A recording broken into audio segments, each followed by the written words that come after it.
Welcome to a cozy day by the lake, also known as Journey Through Eorzea. We are on the side of this lake. We're getting ready to go into the keeper of the lake, i.e. this one. Probably have to deal with Midgard Swarmer. It's a neato dungeon, what have you. We're gonna go up there to deal with that. As we left off last time, we are on the dead sprint to the end.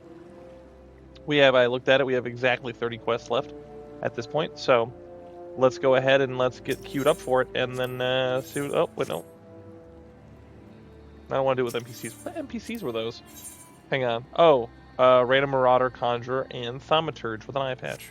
Sorry, guys. Not really my speed. Let's get that. Alright, 9 minutes estimated. Could definitely be worse. But I feel for this tree. It's trying so hard. I mean, never mind all the other ones, but this one. This tree in particular. It's out here, it's trying to grow with some grass on some crystals, man. Ain't got no chance, Anyway, I'm just gonna get the guy out of here now, and we'll come back when it pops. Alright, not too bad. It was like, I don't know, like 6 or 7 minutes, so better than could have been,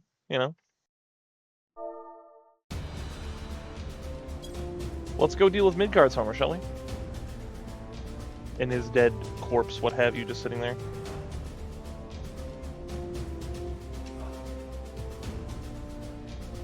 This is one of those dungeons that I've done a fair amount of times, but I don't remember super well. So, I guess we'll find out when we get there. Nightmare Plagued and Alice Kins are both, we're being cheered on. Alright, Gunblade guy. You get up there. The White Mage and Summoner guy will do all the other things that you might do. Oh, some cod pieces. Well. Alright, well we're stopping at the first one. That's a neato one I haven't seen in a while. Actually stopping and not pulling half the dungeon. Again, there's new people, so such is to be expected, I suppose.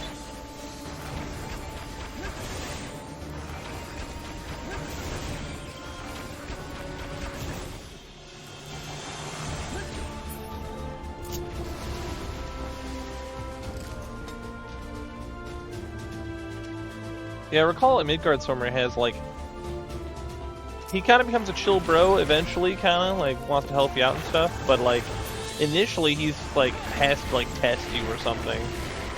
He's like, oh, yeah, no, I'm gonna take away your Blessing of Light eventually so that you can't do all the things that you normally do. Which I think is a little dirty, if I'm honest, Alright, so I'm seeing that the healer and the tank are both in rough shape. Alright, the healer's in rough shape. What are we doing here, champ? I recommend you heal yourself and stop dying. I mean, that's just my personal, professional opinion.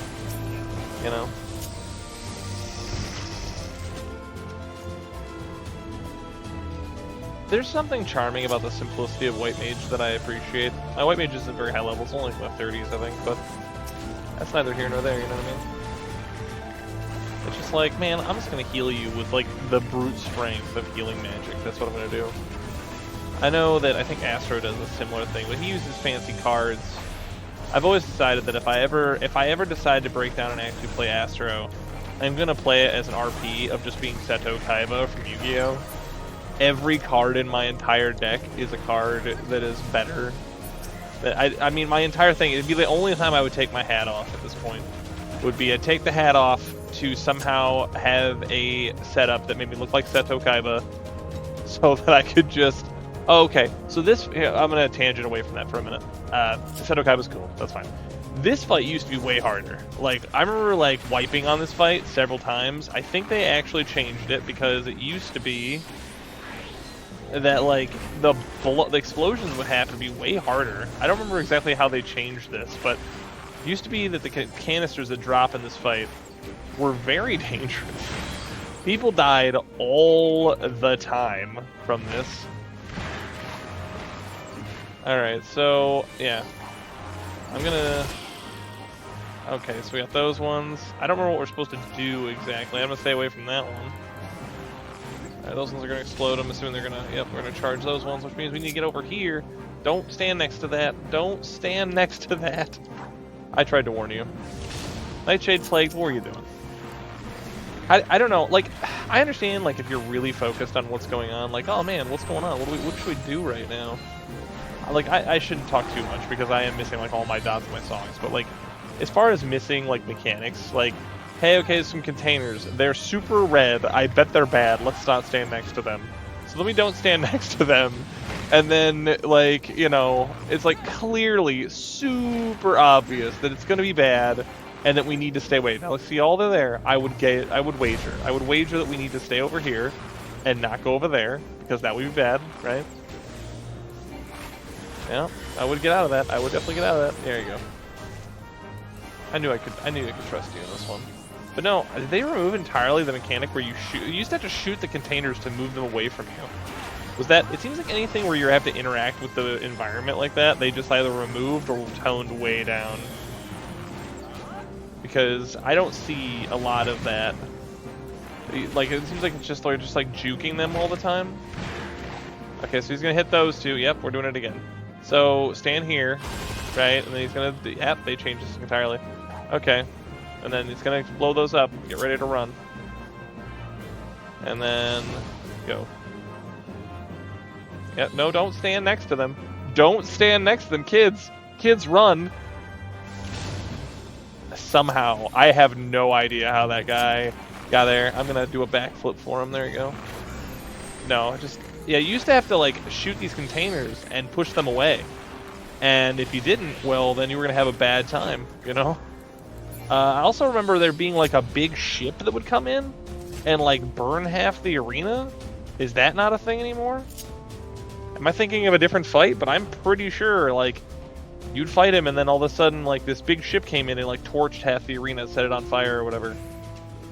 Man, they toned that way down. That's sad.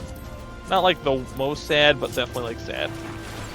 Yeah, that fight used to be way harder. You had to like, everyone had to shoot the things away, and if everyone wasn't on point, like getting them away, they would explode, and some, if I recall, would explode big, and some would explode small, etc., etc. But they've decided to replace that with just dodge these very obvious mechanics, and then you win. I won't shame them, but I will be disappointed in them for their lack of faith in humanity. It's probably just because the NPCs can't do it, or they won't like think to do it. Come on, pick up the thing. There you go. Yes, I will put the thing in the thing. Alright. Totally forgot that the Garleans were even in here. I mean, well, no, I thought about it early on, but not now. Alright.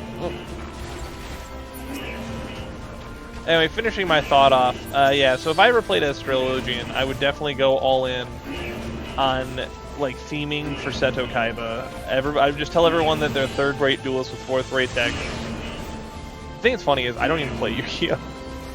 I played Duel Links for a while, and that's it. And now Duel Links is like a cesspool of, like... Oh my gosh, doing this stuff like Duel Links is like a cesspool of, like, all the abilities doing all the work for you and everything else, and it's like completely lost, in my opinion, the charm that made it cool and fun in the first place. So, but it does not mean that Seto Kaiba is not still cool and meme-worthy. I'll say for a second there, but I think I was like, did I pull aggro? What is going on? But yeah, no, I would do that. My Astrologian would heal just by drawing like multiple Blue Eyes White Dragons every turn.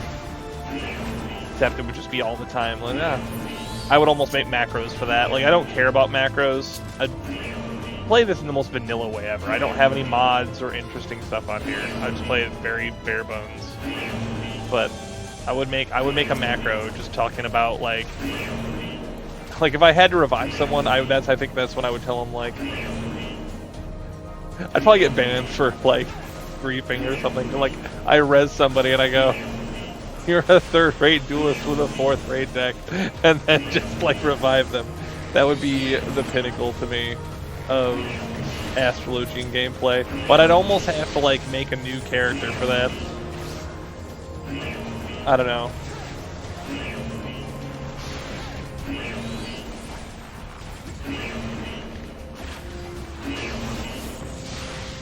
Although I am impressed sometimes by like the cool like you know, dress up things that people do in this game. Alright, let's hit him with that. One of these.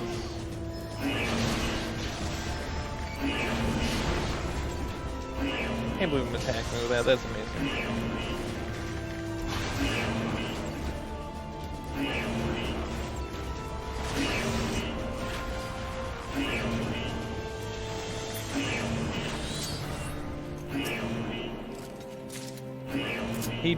He beat me to it this time.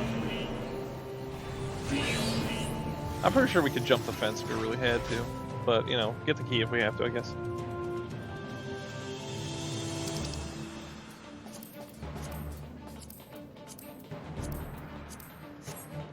Okay, never mind. This is the one where it says the only thing on the half of the way. The bombs thing was the thing, but I was like, but as you can see, the arena is very similar. So, I'm giving myself the benefit of the doubt on that one. In that, yeah. This is the one this is the other thing. But the bombs, that was definitely in the first fight. Like, one thing you have to do is you figure out who it's targeting, and then you want to lure it so that it doesn't, like, set the entire arena on fire. I don't know if they changed that, but that was a super helpful thing that it used to do. People used to know. It was a bad. You don't want to do that. So you'd figure out who was targeting, and then you'd be like, oh. Like, just like, I don't know if he's like not targeting that right, or if it's not targeting properly, but I know there is a mechanic where it wants to attack somebody, and then when it does that, you go, no, no, no, and then you run off to the side, and when it does that, you like kind of kite it into like doing a stream into like the wall. But it seems like, I don't know if they changed it or are we just missing something. But used to be that was how it worked. Alright, move out of the way of that guy. That was a fair amount of damage. I actually got hit that time. I actually got hurt that time. Shoot that nonsense. I mean, get out of here. This dude be thinking he's Gurren Lagann. Dude, I know Gurren Lagann. You, sir, know Gurren Lagann. As a man who is part of the great Team Gurren myself. All 5 of us, of which, like, 2 of them play. But, you know, we live for it. Alright.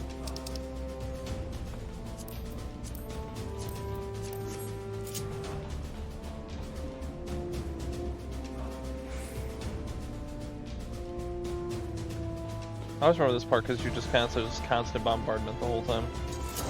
You gotta be careful not to get hit by it while you're out here attacking all these ads. Because that airship or whatever up there is shooting everything.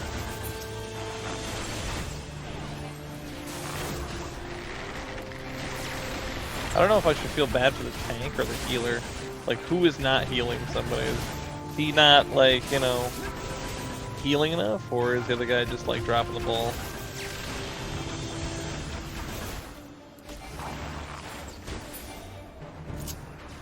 Alright. Imagine the airship doesn't blow it up, we just get to, like, have to stand there. Like, oops. You know, I think I often ignore the fact that this is literally we're standing on the corpse of Midgard's armor at this point. Like, I just never really paid attention, but this is very obviously what that is. So it's funny, the little things like that that you'll just never notice because you weren't paying attention.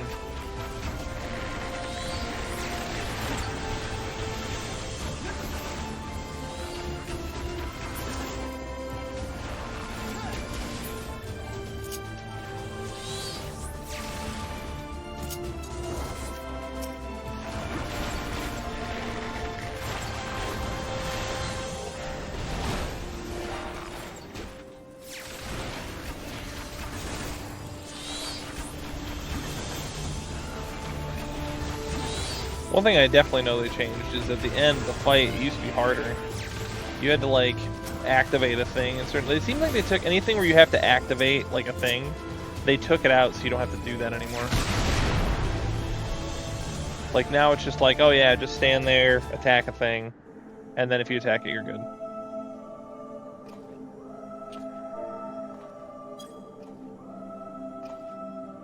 Who treadeth now upon my bones, and waketh me from slumber sweet? If not friend, then why friend-shaped? What?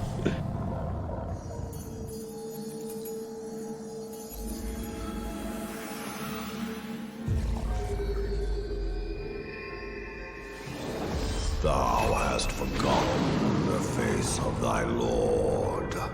Remember, mortal, and fear me. I understand what you're saying. I'm not saying I don't have, like, respect, but I ain't afraid. I'm just saying.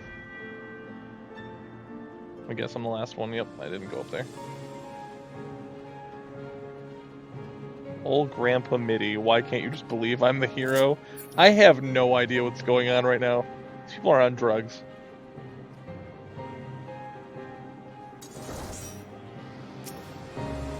Alright. But yeah, no, there was definitely like a thing you had to activate in the middle of this fight. I remember that. And one of the last times I played this, I remember it being gone, and me being like, what? It's gone? But yeah, no. They removed this big, like, section of the fight. I remember that throwing me because it's not orange. One of the first times I saw it, I was like, it's not orange. Why would we dodge it? Like, doesn't matter if it's not orange, it's still bad. Okay. So yeah, we have to kill these things.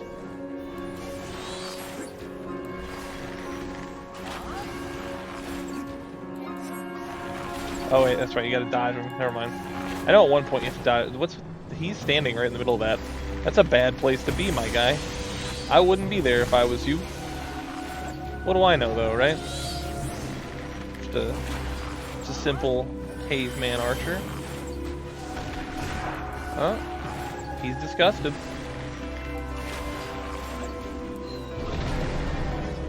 Okay. So, you can stand like right here, it'd be fine. You ain't gotta run everywhere, just stand somewhere smart. You guys are not in the smartest spot, I don't understand. There's so much telegraphing for that, I'm surprised it gives you any time. I don't think it used to. I think it definitely didn't used to telegraph that long and then to give you any time. It used to be, it was more like what the other ones, oh, here we go, okay, so here we go. We gotta destroy these before, I'm gonna hit them with this. Hit him with the dots, try and like knock him down a peg here, so that we can bring him down as fast as possible. Oh, okay, yep. So this, like a thing up there, and then move to the middle. Oh, still got hit by it. It's a shame. Oh well. We make the healer's problem. That's the secret.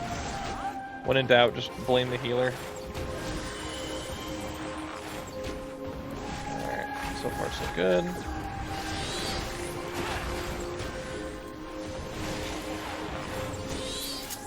Yeah, I think this is about the time when there was a thing, it would drop in the middle of the thing, and you would have to activate it to protect yourself from this giant super shot or whatever.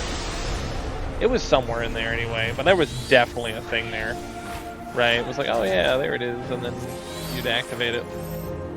Alright, come on, get in here for the stack. There we go. There's more, there's more, there's more, there's more! Oh lord! Alright, healer. Do the thing. Alright, he revived that guy, good. Okay, so just watch what's going on here. Everybody pay attention. You're still standing, like I say, a little bit questionable position there. Who am I? I'm a simple man.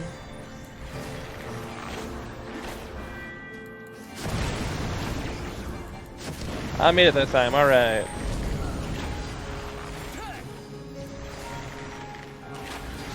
Alright.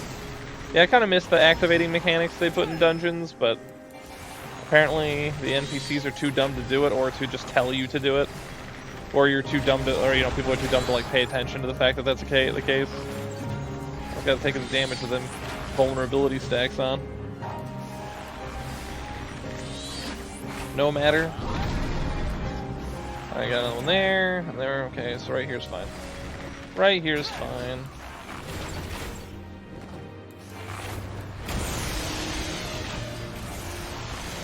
Alright. That mechanic's actually stupidly easy to like avoid. Well.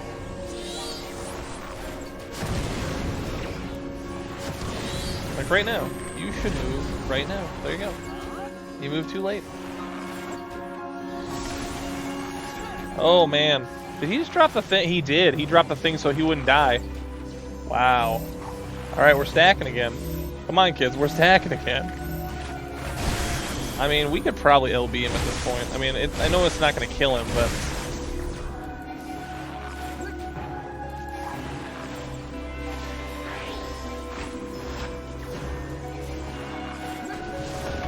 Yeah, I'm just gonna hit it with it because it's not gonna matter otherwise. There you go. Like, it's not gonna matter. Health is health. Like, we're not gonna be like, oh no, we threw it too early. I don't know. People act sometimes, at least in my past when I played, people sometimes act like the LB being too early, like they want it to be the thing that kills it. I don't know if that's just because they like the fact that it does that or what. But all right, there we go. We got him.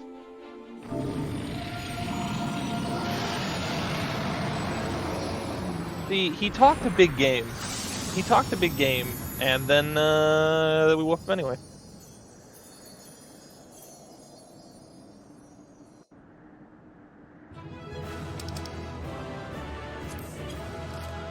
Why, that is a thing for me. I mean, it's okay, but the puffy little arm things are kind of not cool, so we're going to pass on that. And then for that, I'm going to give it to healer because I can tell he's trying.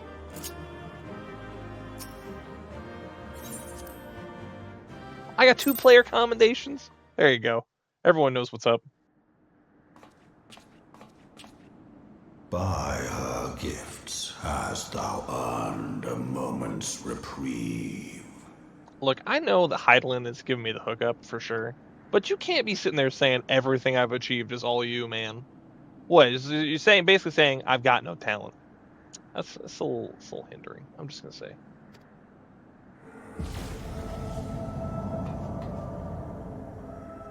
I'm saying Heidelin ain't Yahweh, alright? It ain't like that. Speak, mortal, and I shall listen. That is a cool image right there. I might take a screenshot of that later.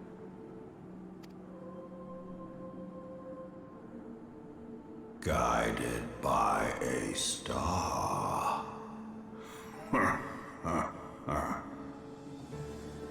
My people have heard the song. Ishgard shall burn. That's a rough go.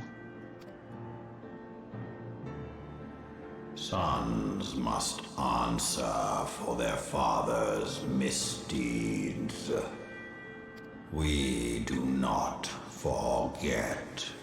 We do not forgive.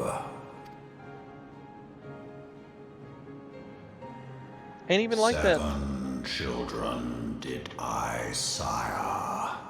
One now singeth of retribution.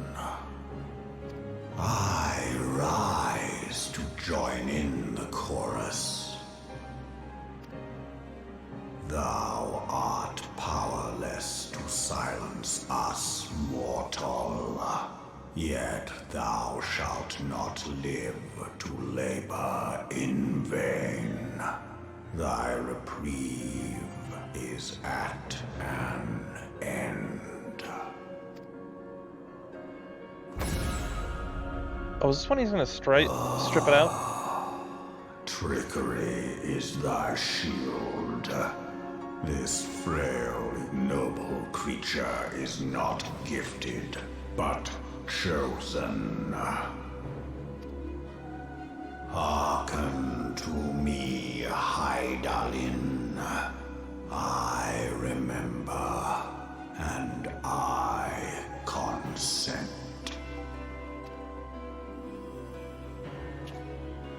Fear not, mortal. I shall not harm thee.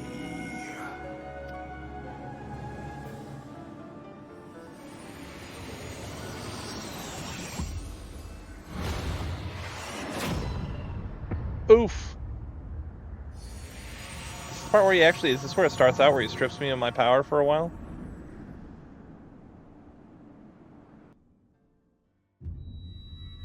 Oh, it is. It's where he strips me of all the power I got so far. Oh, it's brutal. I forgot this was when I thought this happened later. All the trouble I went through to get all these, and this is what I get. Some dragon gets mad and decides to strip me of them. That's brutal.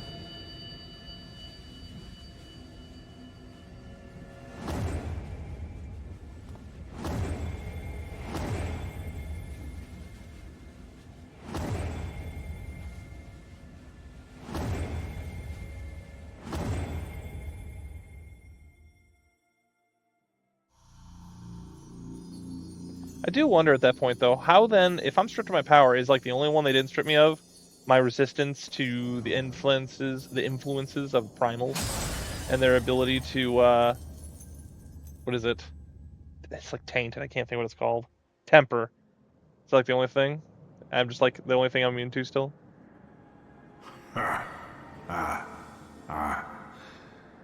Mayhap thou thinkest me an oath breaker. I think you're kind of a jerk. Thou art mistaken. If thou comest to harm, it shall be by another's hand, not mine. I'm just saying, man. I earned those gems. 1, okay. 2, if I may, if you tie my hands behind my back and strip me of my defenses, is it really like, well, I'm not hitting you, that guy's hitting you? Yeah, but you tied my hands behind my back. Not cool.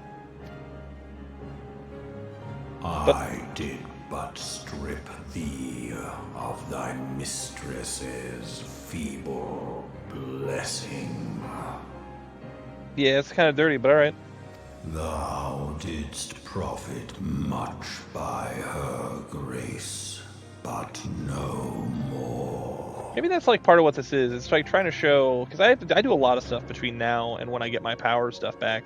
It's showing that like she chose me, whatever, but like at the same time I'm doing my own jams, right? Like, and that's when I think, isn't that when he starts to trust you again? When he goes, all right, I thought you were only strong because of her blessing, but it turns out you're actually just a baller, and that's why.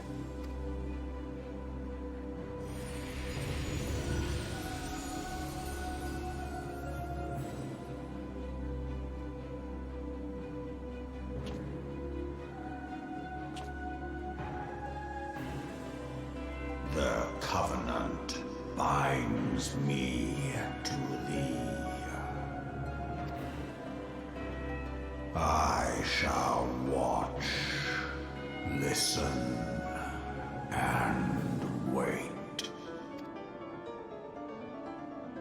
Fight and struggle, if it be thy will. Maybe that's it. Maybe he strips me of Heidelin's blessing, so I don't have the echo anymore. But he, by being bound to me through the covenant or whatever, which I'm not really 100% sure how that works exactly. Like, yeah, I stripped you your power, but as a agreement, like I have to protect you. So like he is for the time being protecting me from tempering of primals and stuff until eventually we swap back over. Man hath ever coveted that which lieth beyond his grasp.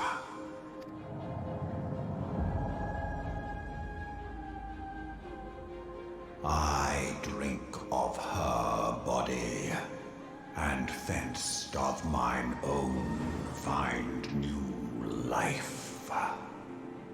When it hath grown whole, the loyal and penitent shall rejoice. I'm be real, I have no idea what he's talking about right now. I'm not going to pretend to be the smartest man in the room all the time. I don't know what he's talking about. I don't know if he's like siphoning off of her blessing. The dragon song heraldeth a beginning and an end.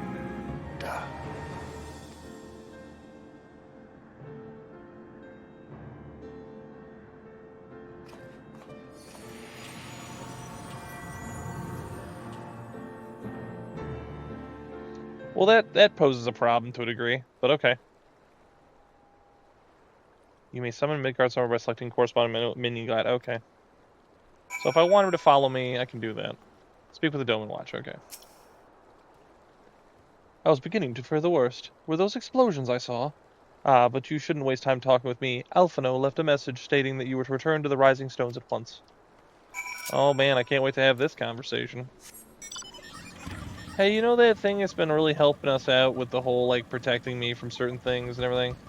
Yeah, it turns out Midgardstorm was kind of mad and salty, and he tried to do some shenanigans, but then found out I was chosen, and so he couldn't do it, and then he was mad, so he stripped me of all my powers. Which then it makes you wonder, like, I don't understand this whole Covenant thing, like, he made an agreement with Eidolon then? I don't know what the deal is with this. Like, obviously he stripped me of the powers, but I don't understand, like, what does that really mean, right? Besides just, like, oh, you don't have the powers anymore. Like, why is he now following me? What is the Covenant he's talking about? I don't understand. I'm trying to understand exactly, like, what is it and why, you know what I mean?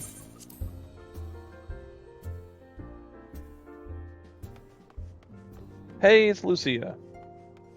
What's up? Have you spoken with Commander Levieux yet? He has been pacing again. Of course he has. Alright, let's go talk to Alpha Node.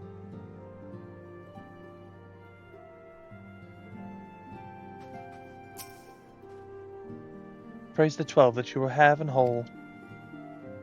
I came as soon as Minfilia informed me of Sir Amaric's request. You have completed your investigation of the Keeper of the Lake, I take it? Then I would hear your report. Oh boy, have I got a report.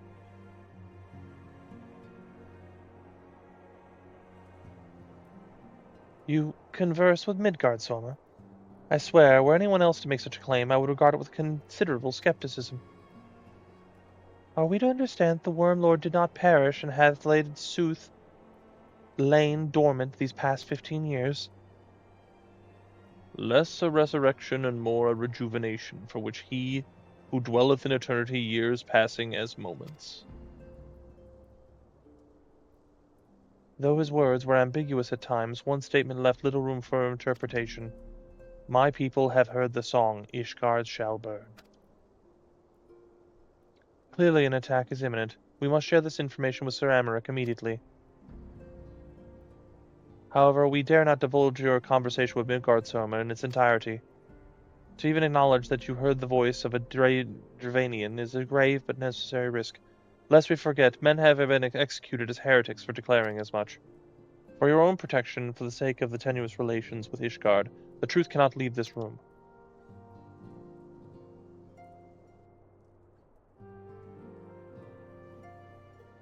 As for how we will present our revelation to Sir Amaric's emissary, you may leave that to me. Pray remain here for now.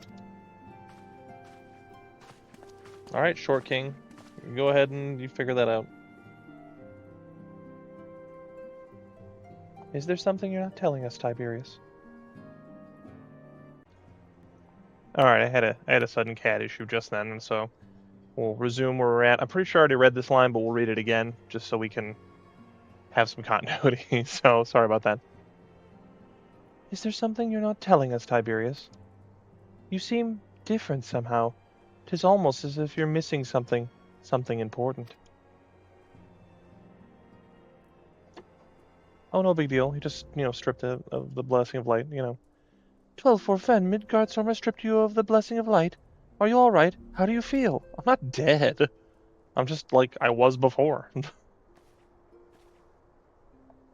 I see. It is a relief to hear that you are otherwise unharmed. It beggars belief that any being could possess the power to deprive you of her blessing. She's just a giant primal, but, whatever, sure. Midgardstormer made mention of a covenant, did he not? One of the ancient myths regarding Silvertear Falls states that when the waters came into existence, so too did the Great Worm. Althik and Nemia, brother Time and sister Fate, decreed that Midgardstormer ever watch over the source, from which all water and magic was said to flow. Okay. I wonder what if this was the covenant of which he spoke, and 'twas not the gods whom he treated, but Heidelin herself. Well, if he is watching over you as he claimed, mayhap you will have an opportunity to ask. Let us keep this matter to ourselves. I do not wish to burden our friends needlessly.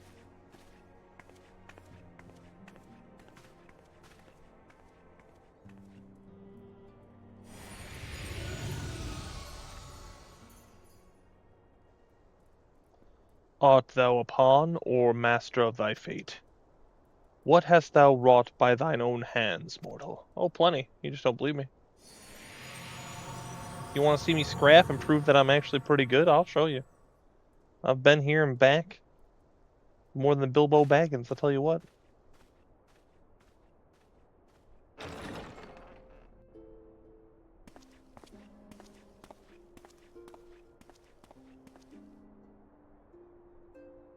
My friend, I can scarce believe it.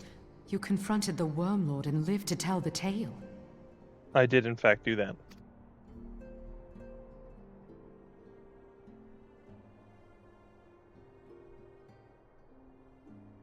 I give thanks to Halone for your preservation. It is our sole cause for gladness. Your encounter with the Keeper of the Lake served to confirm our fears. A great worm has roared, and it makes little difference if it was one of the two in Eorzea or any other. The Dravanians are coming. I am told that Ishgard has magical defenses against Dravanian attack, though I am not privy to their exact nature. Will they be enough to repel a massive force? Ishgard has weathered countless assaults over centuries. This will be no different. And now that you have confirmed the threat, none can ignore the Lord Commander's calls for the wards to be strengthened. I dare not presume to speak for him, but I expect the Lord Commander would sing your praises. I must away, but we shall meet again soon.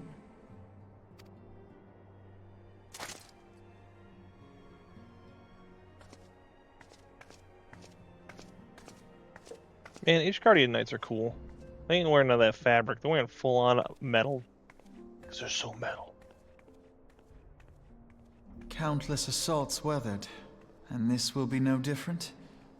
Why am I not convinced? Must be talking about, like, Nidhogg himself is gonna do it, so... Makes sense. The Ishgardians have warred with the Dravanians for centuries. Nay, nearly 1,000 years. In all that time, not once have their enemies breached their defenses and entered the city proper. Yet regardless of how strong these magical wards may be, I nevertheless fear that the Ishgardians are underestimating the gravity of the situation. Though it was not Midgardsormr who roared, a call to arms by one of the first brood cannot be ignored. Until such time as they choose to request our aid, however, we can do naught but observe the situation at a distance and pray that our fears are unfounded. Oh. Ere I forget, I believe Moonbreda has requested a gathering of the Scions. I assume that there is some progress on concerning our efforts to combat the Ascians. Pray inform her of our business with the Ishgardians is concluded for the moment. I shall be along once I've completed my communications with the Crystal Braves.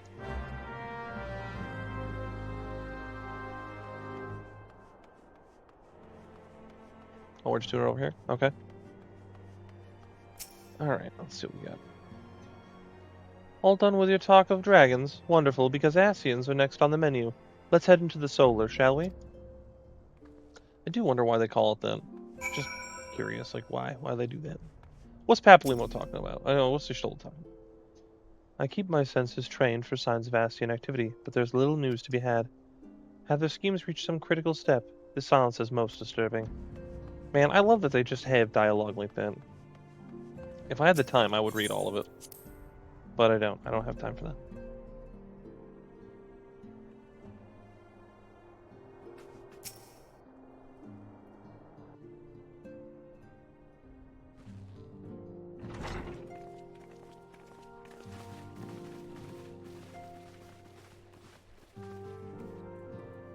Now that everything's calmed down a bit, relatively speaking I mean, I thought it might be a good time to share our progress on the weapon. I believe we're on the verge of a breakthrough. Well, don't keep us all in suspense.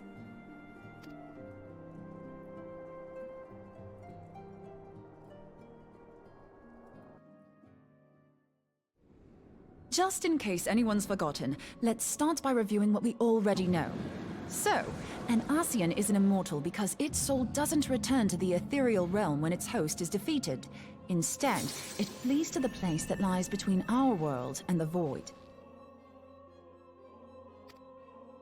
Therefore, the first step to permanently defeating an Ascian is preventing its soul from making this journey. And if you recall, when we last gathered here, I had verified that white Eorzea has adequate capacity to entrap the beings, albeit only briefly. Which left the small matter of their extermination.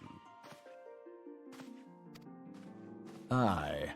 To unmake an Ascian soul, one must needs smite it with a concentrated burst, or blade, of purest ether. However, we wanted for both the data and the means to forge such a weapon.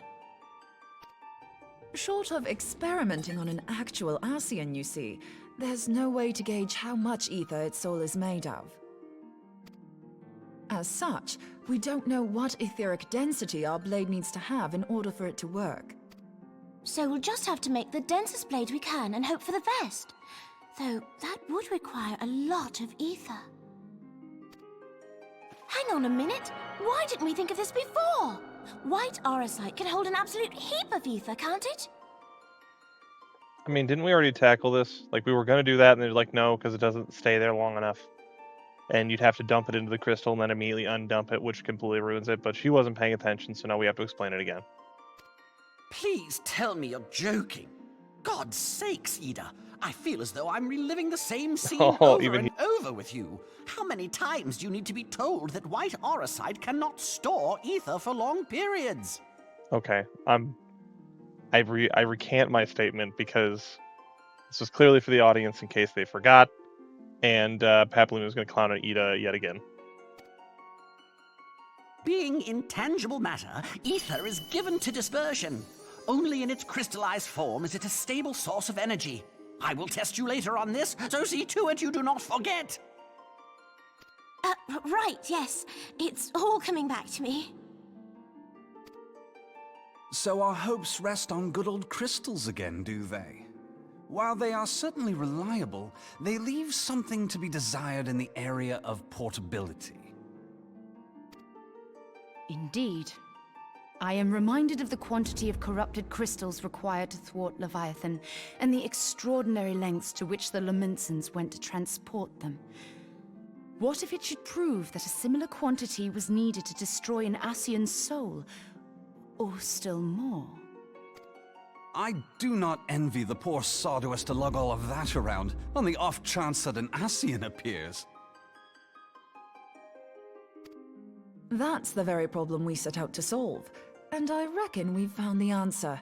If it isn't practical to lug around the ether we need, we'll just have to draw upon another source. It was Dynamis the whole time. And the only viable source is the land. If you mean to tap the Great River of Ether, know that it will entail considerable risk. Meddling with the currents may well induce a surge like to the one which despoiled Mordona. Give me a bit more credit, will you? Why would we need to tap the river when there are veritable reservoirs jutting out all over the land? Aye, I speak of corrupted crystals. It might be that their aspect is out of balance, but a crystal's a crystal. It contains ether, and we can help ourselves to it. While corrupted crystals are indeed abundant, there is no guarantee that they will be in close proximity at a crucial moment. But what if we don't need them to be? What if we could tap their power from afar? A malm away, say? If we could do that, we'd have ready access to ether aplenty in almost every corner of Eorzea.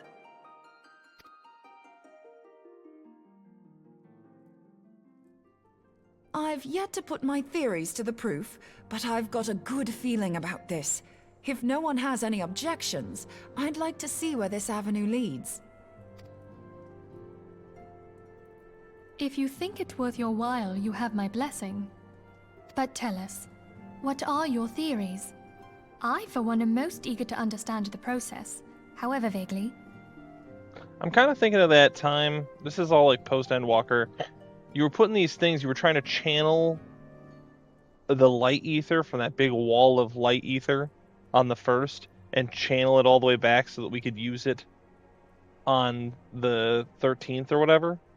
Are we doing something like that? I can't remember. But that's what I'm thinking of, right? That you could channel it from a distance through, like, poles. I thought you might say that. But no one wants to listen to boring old theories all day, do they? I know I don't. So with your permission, I'd like to try something a bit more hands-on. I've already built an etheric siphon especially for this purpose, and I've been meaning to try it out. Thing is, the profusion of corrupted crystals in Mordona makes it something of a high-risk testing ground. If anything goes awry with the siphon, it would be better if it didn't happen within spitting distance of quite so much ether. Ideally, I need an isolated specimen. Does anyone know where I can find one? I mean, I'm thinking of, like, just it pops in my head. In Limsa, there's that giant, like, crater in the water. But, or, you know, over in Thanalan, the giant crystals that are there. And that one that's over by Camp Drybone. May I suggest northern Thanalan? There you will find corrupted crystals of middling size, standing a reasonable distance apart. Ideal for your needs, I should have thought. Oh, and if you do elect to visit the place, I should be much obliged if you would assist me in another matter while you are in the area. Has something happened? Movement has been observed at Castrum Meridianum. During Operation Archon, the Alliance dealt the stronghold a heavy blow. Its facilities were extensively damaged, and its garrison reduced to a fraction of its former strength. Not long after our forces withdrew, however, their ranks were replenished by reinforcements from Castrum's sentry.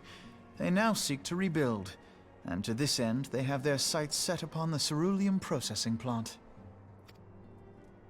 Having lost the Empire's support, the 14th Legion lacks the resources to sustain itself. To them, this is a bid for survival, and they will doubtless fight like desperate men. Though I have dispatched the Crystal Braves, I fear their strength alone may not suffice to stay the Imperial assault. I would request the Scion's aid in the defensive effort. If I didn't know better, I'd say you were trying to inveigle us into fighting your battle with the promise of shiny crystals. Inveigle? There's another word I have never heard in my entire life. Well then, consider me inveigled. I won't lie, the crystals you speak of sound perfect, so the Garleans have to go. Besides, we can't afford to beat about the bush. There's no telling when the Arceans will next appear. Thine eagerness to hurl thyself into the jaws of danger cometh as little surprise. Exercise due caution, I prithee. Though you have become a crystal brave, you are yet a scion, Alphino. We could hardly refuse you. Pray, join the Crystal Braves and lend them your support. Thancred and Papalymo shall accompany you. Aw, Thancred and Papalymo? Man, is it my birthday?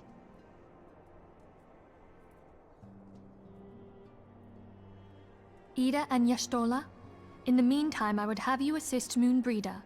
Scout out the crystal clusters, that the testing may commence as soon as the Garlean threat has been eliminated.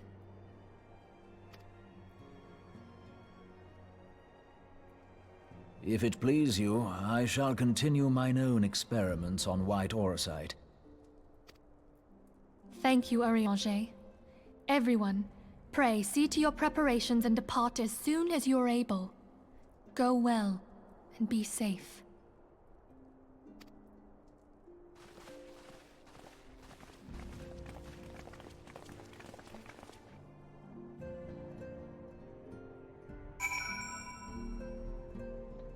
Alright, so we're gonna go do Star Trek experiments in magic. Let's go do it.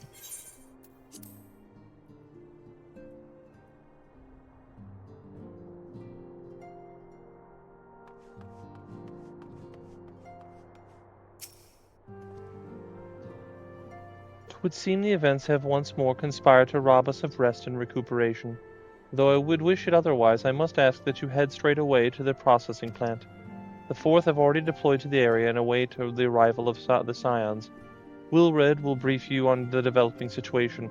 Meanwhile, I must rendezvous with Captain Ilbert at our headquarters in Ul'dah. I shall take command of our forces there with a lighter heart, knowing that you go to support the front lines. Well, that's right, though. We're also developing, like, hey, some shenanigans going on with Ilbert. We're finally uncovering that fact. Your duties take you to northern Thanalan, do they not? We too must say our farewells to the Rising Stones for a time. Philomin travels to Ul'dah, and we shall serve as her escort. At my daughter's behest, I go to contact a certain old acquaintances in the Gilded City. We are beset on all sides by civil unrest and imperial machinations, threatened by primals and troubled by dragons. We need all the allies we can muster. Many of my friends hold positions of power, you see, and it's my hope that they can be convinced to aid the Scion's cause. If the past events have taught us anything, we know that the Eorzea must present a united front, or we shall fall. Ah, how extraordinary that my little Asilia is involved in such far-reaching affairs. I am proud that I might now stand at her side, not only as a mother, but also as a colleague. A colleague with influential connections, but I fear Ul'dah has become a place of danger even for one so familiar with her streets. Bah! Woe betide the blackguards that so much as glares in your direction, milady.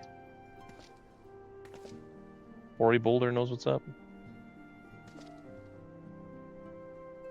Ah, I shall be well protected, it seems. Shall we be on our way, then?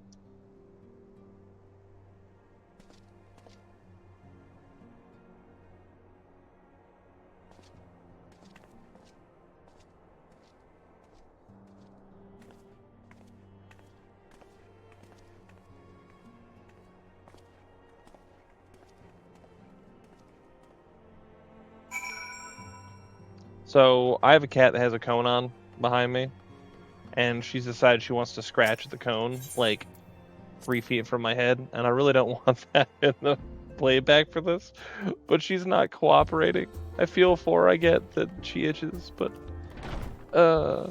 anyway, let's go to the cerulean processing plant and see what's up.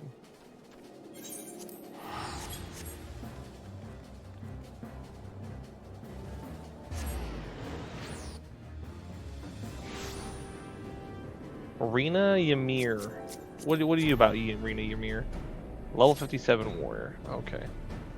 Where are we going? We're going over there. Okay.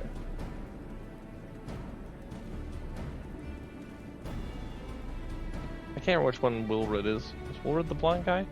Wilred is the blonde guy. Oh, it's a different blonde guy. That's the guy that was from Little Alamigo. That's right. I got him confused with the other guy. Commander Lavallure sent word that you'd be coming. A veteran of your talents is most welcome. Not that I don't think we can handle the situation, mind you. I've learned a trick or two since that disaster with Alam Jah. But returning to the task at hand. The Flames reconnaissance scouts have reported Imperial soldiers assembling at Rauban's Push. Such a force is likely interested in only one thing, getting their hands on the resources found here at the processing plant. The Garleans could begin marching on us at any time. Pray speak with Lieutenant Edelstein, that we might coordinate our counter-strategy. In the meantime, I will inform the others that you have arrived. No doubt it will be welcome tidings.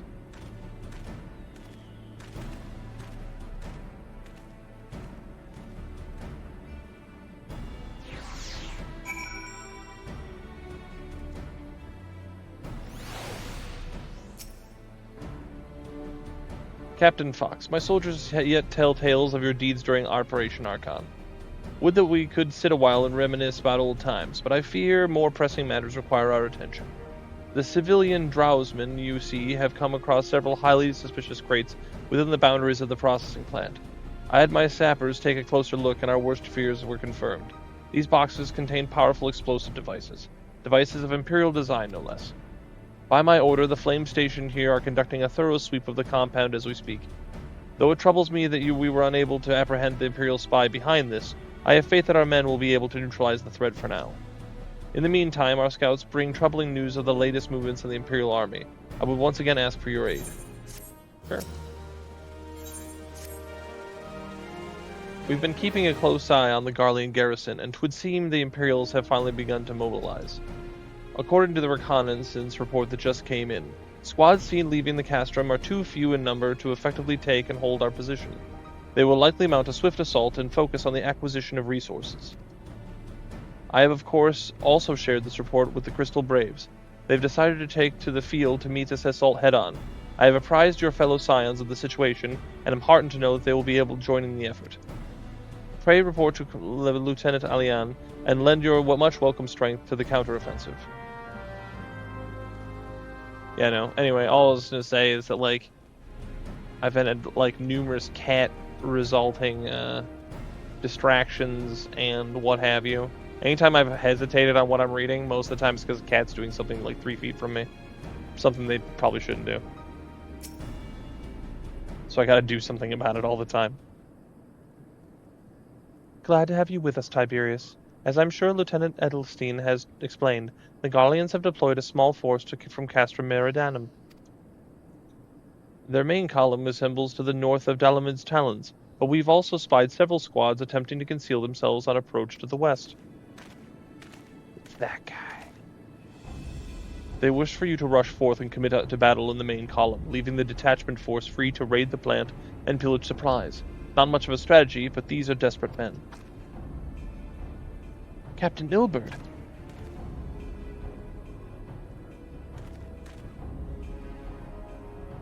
Greetings, Scion. I understand the commander bid you and your fellow Scions come to lend a hand to the Braves.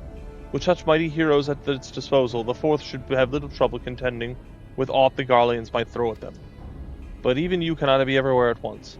The Third was getting restless, holed up in Ul'dah, so I marched them out here to fill any holes in the plant's defenses, and add their numbers to your counterattack. Their reinforcements are welcome. We've enough soldiers now to divide our forces safely, engage the enemy far beyond the walls. Aye, 'twould be the best to avoid staging a battle anywhere near this much cerulean. Let's take this fight to the Garleans.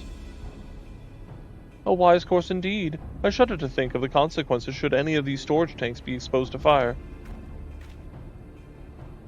If there are no objections, the Scions shall join the Fourth and give battle to this main column. You're with the Third then, Warrior of Light. Your job is to intercept these squads hiding out in the west and prevent them from reaching the processing plant. When you're ready to proceed, report to Lieutenant Eorzea. His scouts should have a rough idea of where the Imperials have concealed themselves by now.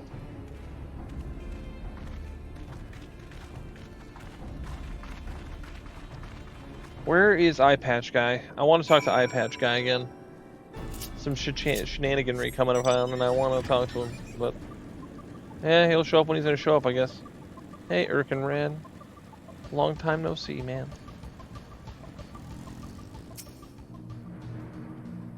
A pleasure to be fighting at your side once more, Scion. Our operations invariably succeed when you're around, and victories are wont to pave the road to greater coin. Now, this detached force we've sent to eliminate has split into smaller squads, the better to conceal themselves within the terrain they're hereabouts, I imagine. We'll need to split ourselves up as well to cover more ground, and make sure we root out all those would-be raiders. And seeing as you're an army unto yourself, I've assigned you your own areas to scour the clean of enemy soldiers. Aye, this will be a simple search and destroy. We'll rendezvous back here when the task is done. Happy hunting, Scion. This just all feels very like... Oh, is that like a hunting mark? I think that's a hunting mark. We can always take a second to kill a hunting mark. You know what I mean? I don't know if it actually is, but I want to say it is. So let's scrap them. Well, maybe not. Flame Sergeant Delvag wasn't very good. Anyway, no, this feels like a big distraction from what like actually is going on. Knowing that Ilbert is dirty, like my wife has been watching the videos and she goes, "What's up with that?" I go, "Well, I know what happened." She goes, "What do you mean?" I go, "Well, I know that Ilbert is dirty." She goes, "What do you mean?" I go, "He's gonna betray him." But I thought they were friends. I'm like, that's kind of what betrayal is. Is that you know, betrayal means, like, you know, you were friends and yet they were still dirty, you know what I mean? But, you know, that's neither here nor there. Oh, gotta go around this way. Man, I remember I bought this. Sometimes I buy these at mounts just if they have cool music tied to them. Hiya! Oh no, everyone seems to have died in the Tri-County area. Alright, report to Eorzea. You got it. I'll do it on the back of a dinosaur, no less. These robots of theirs seem super impractical. Like, they're clearly strong, but they seem impractical. So we're over there, now we're over here. Cool. You seem grim, Scion. I'll take that to mean that between us, more than a few Garleans won't be making it back to the castrum. These Imperials, though, they certainly made us earn our pay. I would be a happy man if I never had to tussle with another of those Magitech horrors. In this time we bid this war-torn land farewell. I will contact the Fourth and let Lieutenant Alian know the Buest is now clear. I would appreciate it if you would do the same when you report to Lieutenant Edelstein. Yeah, sure.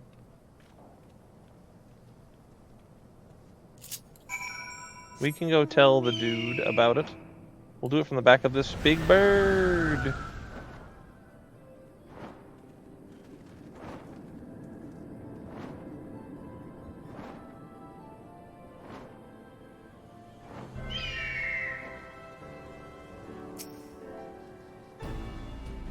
Captain Fox, what news of the Garleans? Oh, we whooped they behind. The raiding parties are no more then? Excellent. The Alamangina engineers will be most relieved to hear that the plant is no longer in any immediate danger. Thank you again for your assistance. You must be anxious for word of your fellows. Lieutenant Alian has reported of sound victory over the main column, and informs me that the Scions are already turned their attention to other duties. All but one, that is. The Rogadin lady with the large axe. 'Twould appear she has chosen to remain on site of the battle. I know not what task keeps her from returning to civilization, but northern Thanalan is no place for her to wander alone. Even for a capable sort such as her, I would certainly feel better about things if you could check in on her before you continue on your way. Yeah, I can go talk to her. I can go talk to the Rogadin lady. I got a robotic horse. I'll get there in no time.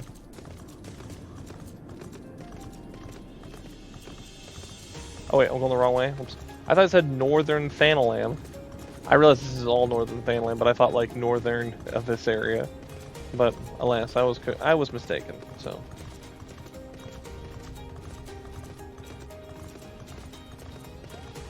let's see what's going on over here. Oh, I see the crystal things. All right, Moonbreeda, what's up?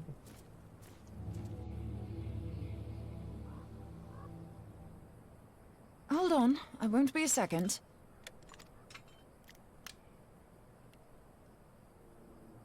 The beast seemed peckish, so I gave it a taste of my axe. I know, as Eorzea never tires of reminding me. An axe ill becometh the hand of a scholar. What can I say? I like axes. To hear my mother tell it, I came into this world holding one. You know, I respect the hustle. And it's not as if it stopped me picking up a quill, is it? I often think of the man who introduced me to the joys of learning. He's one of the reasons I decided to come to Eorzea. Him and my excruciatingly stiff childhood friend. Considering how unalike we are, it's a wonder we ever got on. The world's a strange old place, isn't it? Aye, that ought to do it. I kind of wonder if that's the same exact device from Endwalker, from like the post main story thing with Zero. I can't remember what it looked like, but it was definitely a thing kind of like that. But it was like a staff.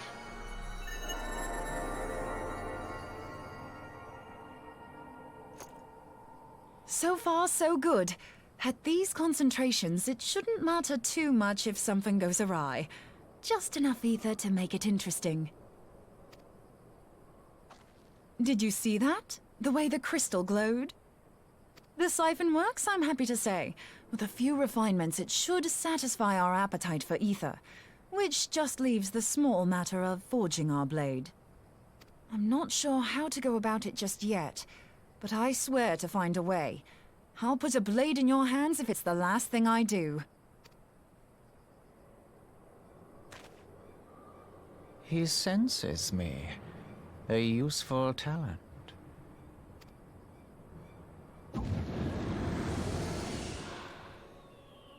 Hanassian, are they onto us? By your brand, I see you are an Archon of Sharlayan, keeper of knowledge, seeker of truth. Meddler. I don't know what the hell's you're saying, but I don't much like your tone. Your instincts serve you well. But come, be not unsettled on my account. That lovely brow was not made for frowns. But I waste my breath. Let me direct my words to one who understands them. We meet at last, warrior of light. I am Nabriales. And you have long been a thorn in my side. I suffered the overweening presence of Eorzea that men might host the power of gods, only for you to undo my hard work. That do be kind of a thing that I do.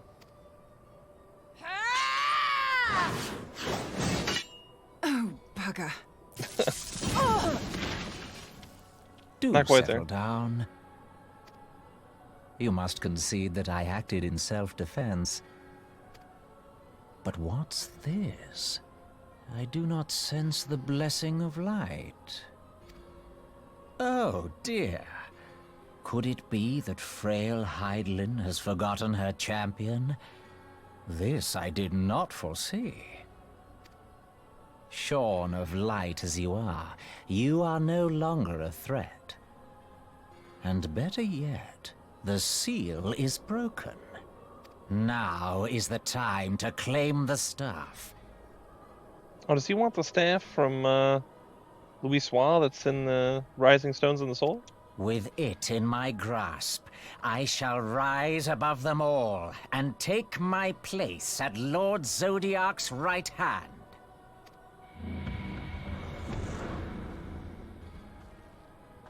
What did that bastard want with us?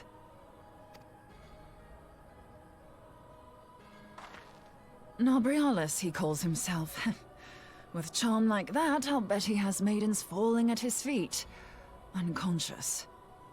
That was a savage burn. But this staff, you say just talking about it had the bastard grinning like a brat on his name day. Must be quite a staff. Oh, gods. He means Tupsimati, Master Eorzea staff. That's what I was thinking. Minfilia's in danger. We have to get back to the Rising Stones.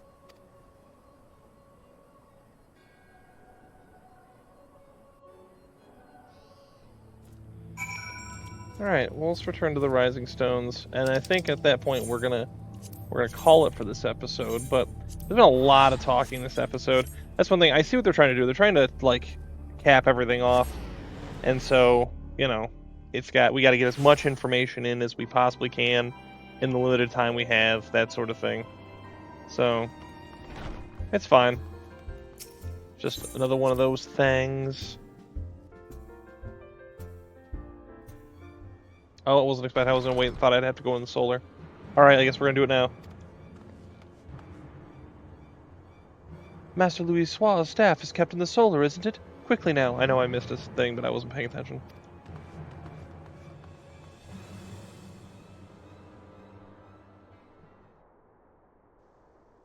I think, isn't this when she dies? That's what I'm saying, dude. She's barely been here. I mean, she put in some dialogue and stuff, but like. You two!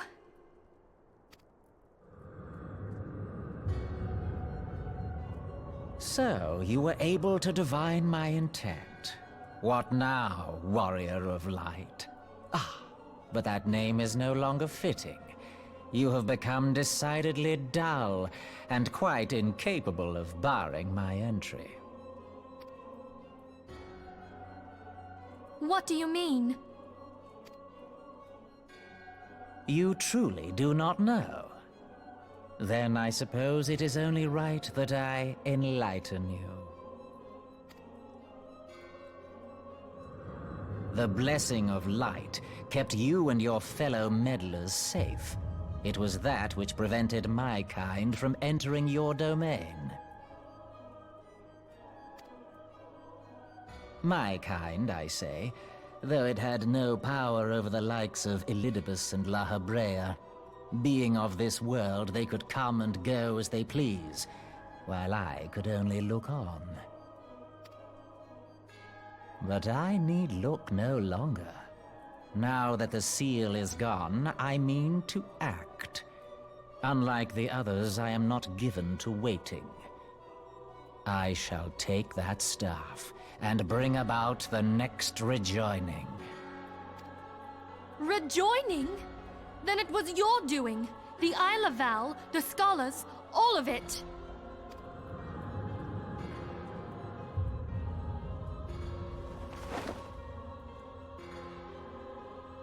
You will not harm her! I mean, this didn't work out last time. I don't know why we're assuming it would again. Oh! A spirit sword. Ugh. Moonbreeder! Why must you insist on forcing my hand? Did you learn nothing from our last meeting?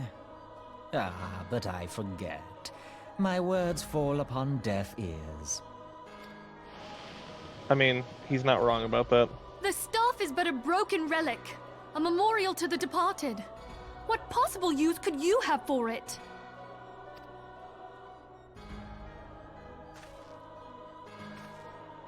What use? You mean to say that all this time you kept the key, never knowing what it was you possessed? The staff Tupsimati, or rather the stone tablet it bears, is host to a great power. Together with the horn, it can be used to draw vast quantities of ether from its bearer's surroundings. I didn't remember any of this. How else do you think Louis Soir was able to invoke the power of the 12 without making them an offering of crystals? Summoning requires not only prayer, but a profusion of ether. Even a child knows that. If I did not know before, you may be certain I do now. But above all, I know that we cannot allow this staff to fall into your hands. I will die before I let you take it. Insufferable woman. I would happily end your miserable life here and now. Alas, Elidibus would never let me hear the end of it. Very well. If you will not part with the staff, I will take you too.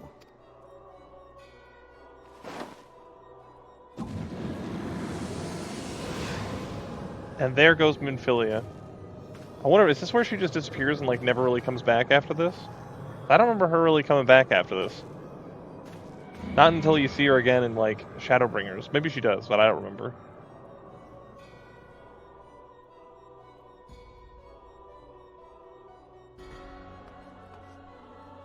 So does she have a hole in her gut, or did she just get messed up bad? After them! Quickly! Before the rift closes!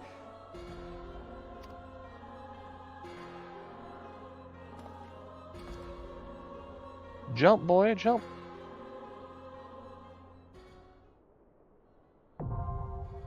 The Chrysalis now available. Well, that's a perfect timing. So we'll jump into the next episode doing the Chrysalis. That's perfect. Started this one, we'll keep her the lake. Next one, we'll do that. Sorry, Moonbrighta. You're having a bad day. It's unfortunate. Anyway, just like Moonbrighta, till next time.